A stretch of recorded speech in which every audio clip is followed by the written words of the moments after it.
So I just got back from California.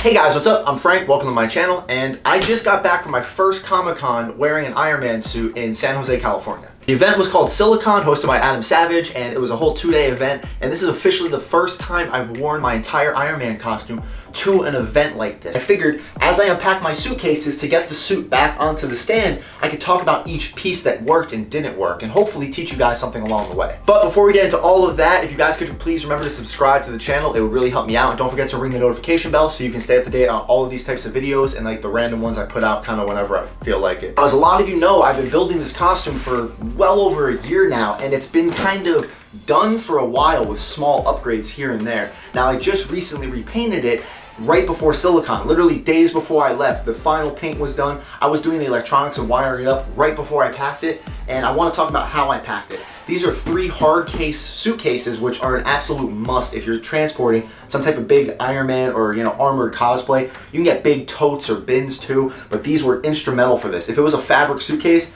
a lot of the stuff probably wouldn't survive. So we're gonna go dig into this, and as I pull the parts out, we'll start to talk about it.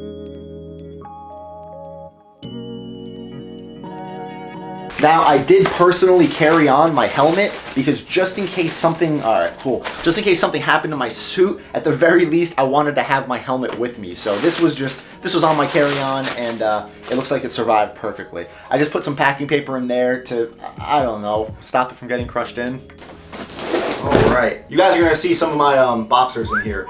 That's another thing I did too while packing it. I stuffed my clothes into the dead spots and areas. It helped a lot.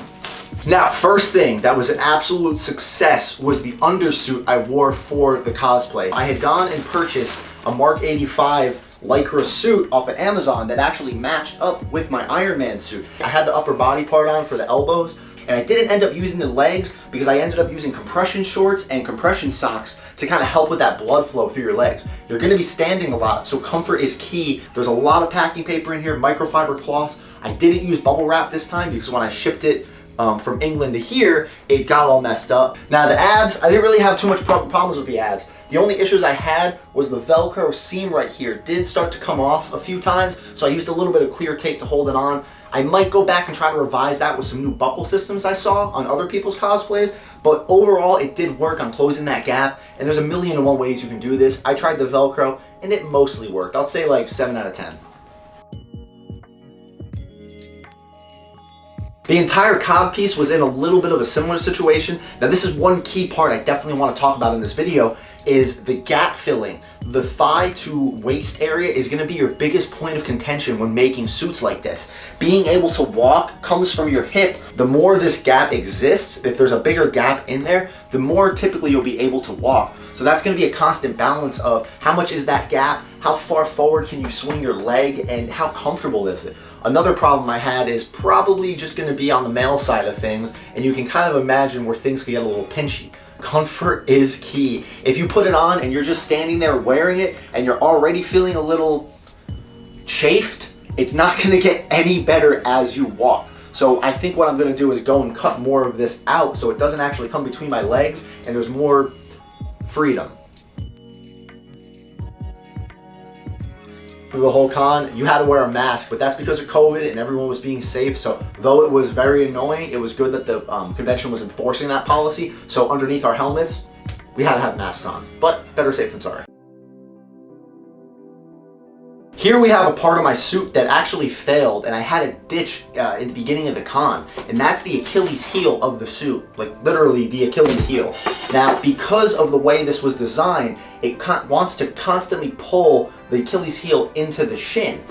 What that does is it pushes the shin up my leg and it lifts it higher on the shoe, causing the knee to collide more. This was the worst part of the suit through the entire convention, was my knee pinching and colliding with the thigh and the shin area, like the kneecap area. I had little armor bites all over my knees. It hurt a lot. What really alleviated this was taking something like EVA foam and wrapping it around my knee. I literally took a sheet of this stuff, put it around my knee, taped it on there, and that helped wonderfully. Now you could go and take foam like this, secure it into the shin, tuck it into the thigh. There's a bunch of ways to do this, but again, if you're standing there and it already feels like it's pinching on your leg, it's not going to get better. So the parts of your body that are going to be moving the most, make sure they're the most comfortable. You don't really need to swing your arms in an Iron Man suit, but you're going to have to move your legs to walk. I think my remedy for this is going to be to continue to cut down the top of the shin right here and try to, I don't know, maybe open the bottom of the shin up a little bit more so the shoe slides down. A friend of mine who was at the convention who has a killer body armor Iron Man suit actually has a piece of elastic that comes underneath the shin, so as he steps down, it pulls the shin down. I don't know why I never thought of that. I think I'm going to try that next though. For those of you following this channel though, this is the shin that broke that restarted the entire repaint of the suit, so I think it came out pretty good. Let's talk about the hands. These are still the same hands that I originally printed for my suit that I've had the entire time. To get the glove itself more comfortable before I painted it, I put a heat gun inside of it, got everything kind of warm, and then I closed my fist. By heating it up and forming it to my closed fist, it doesn't hurt at all anymore. Suitcase number 2. Oh, the neck. The neck. Do you print it in solid PLA? Do you print it in TPU? My neck is in PLA, and it's not really the worst thing ever. This means I'm able to paint it a really nice color to match the suit, but it obviously, once it's in the chest, it limits my mobility. So really, it's gonna be dealer's choice on that. Maybe I'll play around with TPU. It wasn't that bad, and I think it did look good, but yeah, it definitely made it hard to move.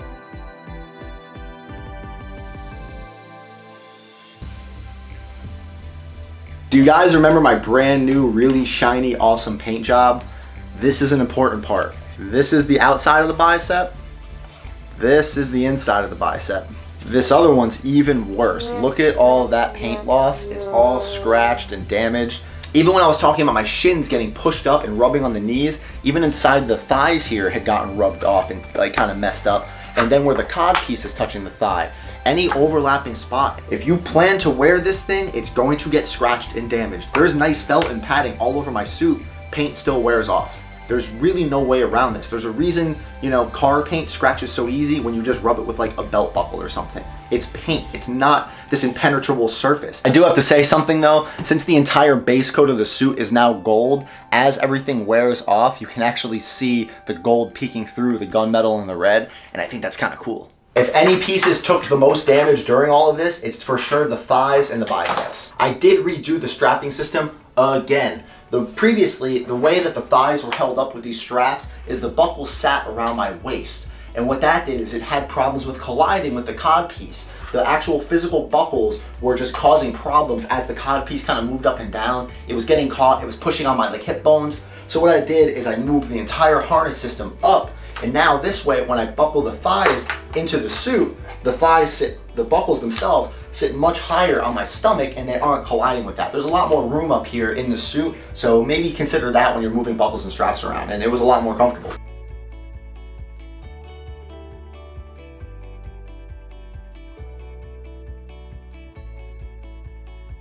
You mean I went to Comic-Con and didn't get some new Dragon Ball Z figures? Yeah, right. This was an absolute lifesaver. This is a little quick repair kit. This is all the basic things that I thought I might need that might break.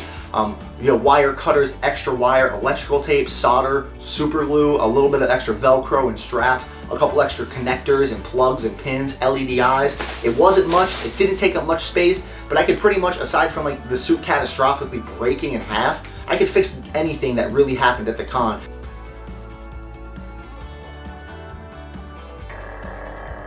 Oh, and I bought another lightsaber. There's no blade because it didn't fit in the suitcase, so Danny's gonna mail it to me.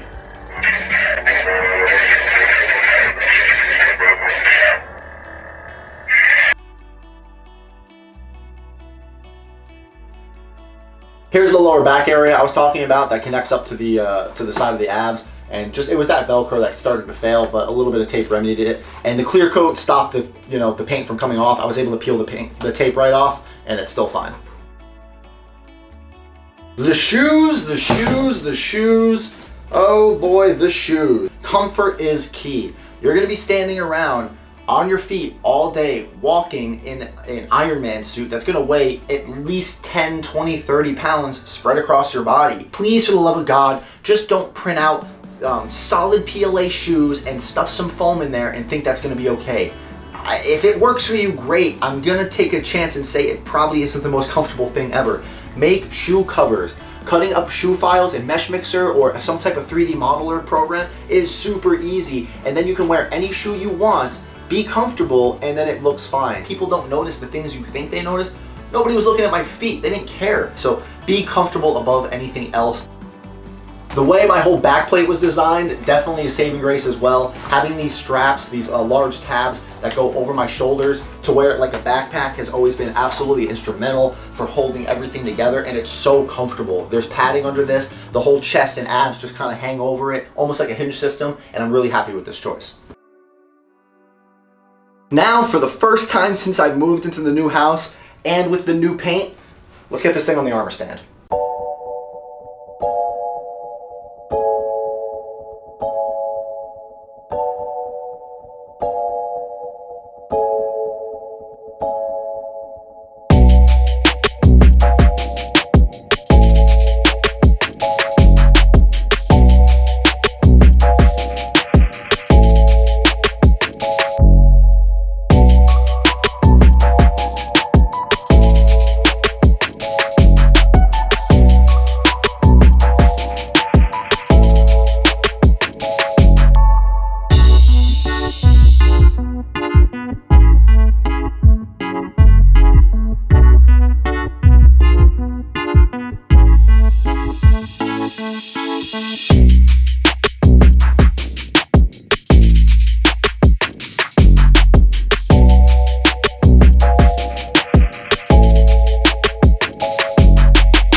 So that just about does it for this one, guys. I wouldn't change anything I did. This was an amazing learning experience, and being able to debut this thing at Silicon, hosted by Adam Savage in California. I got to meet such amazing makers. Oda Makes, SKS Props, Punished Props, whose arc reactor this is. It was just so cool meeting all these people and meeting some of you fans and people who had been following me. It was fun geeking out, and I didn't think anybody was gonna recognize me, but you guys did, and it was just this surreal moment, like, oh wow, this is like, I'm here, I'm real. So thank you so much for that. There are videos coming out about the new strap and harness system, especially the Crashworks kit and the new electronics and the NeoPixels and the helmet motorization kit and the new paint. There's a lot more coming out, so please stay tuned for that. And as always, if you guys have any comments, questions, concerns about anything you saw, or questions you want to know, things you want to know more about, please leave a comment down below. I read them all and I try to respond to most of them. That's a wrap for this video, guys. As always, thank you so much for watching. You have a good day.